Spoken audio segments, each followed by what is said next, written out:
eto ang office namin So nandiyan kami sa 10th floor. So eto makikita mo dito dadaan ng bus. Ayan I-guide ko kayo. Di ba nandiyan yung office namin Tandaan nyo huwag kayong dadaan dito Iba to private to. Eto naman hindi kayo dito doon kayo sa kabila. Wag dito Ibang bus tong daanan Doon kayo dadaan. Yan, doon sa kabila. Wag dito. So wag dito Wag dito. Dito kayo dadaan EDSA na to. Ayan papunta na yung EDSA na yan. Ito naman papuntang BGC.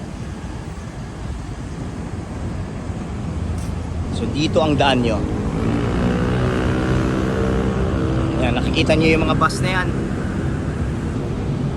Ayan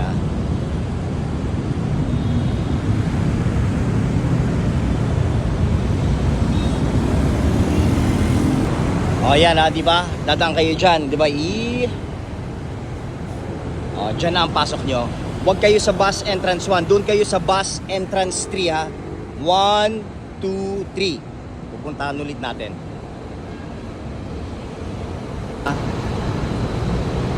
Bus number 3.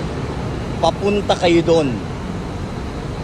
Magpa-park na kayo dito dyan dahil dyan nyo pipick upin yung mga empleyado. Huwag yan 1, 2, 3. Dito ang daan nyo. Steady. Tapos doon sasakay yung mga empleyado. Hello. So eto na yung 3 Bus entrance number 3. So dito ang daan nyo. Dito kayo magpa-park 1, 2, 3, 4, and 5. Sa umaga. Yung pangalawa rin yung sa hapon 3 to 4 p.m. Dito rin kayo. Bus number 1, bus number 2. Tapos ituturo ko kung nasaan yung empleyado. So eto sa bus exit. Pupunta ako dito.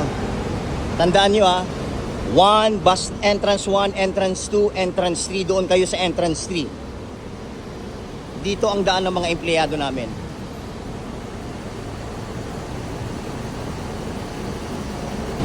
Ayan, so dito nakaupo, dito nakaabang ang empleyado namin. Dito sila sasakay.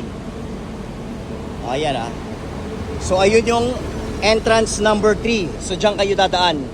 So etong mga naka-bus, diyan kayo tatambay. 1, 2, 3, 4, 5. Yung sa umaga. Pag kumpleto na yung empleyado dito, pasok kayo dito, sakay, alis. Eto na yung bus exit. Papakita ko. Eto, kung saan dumadaan tong bus na to.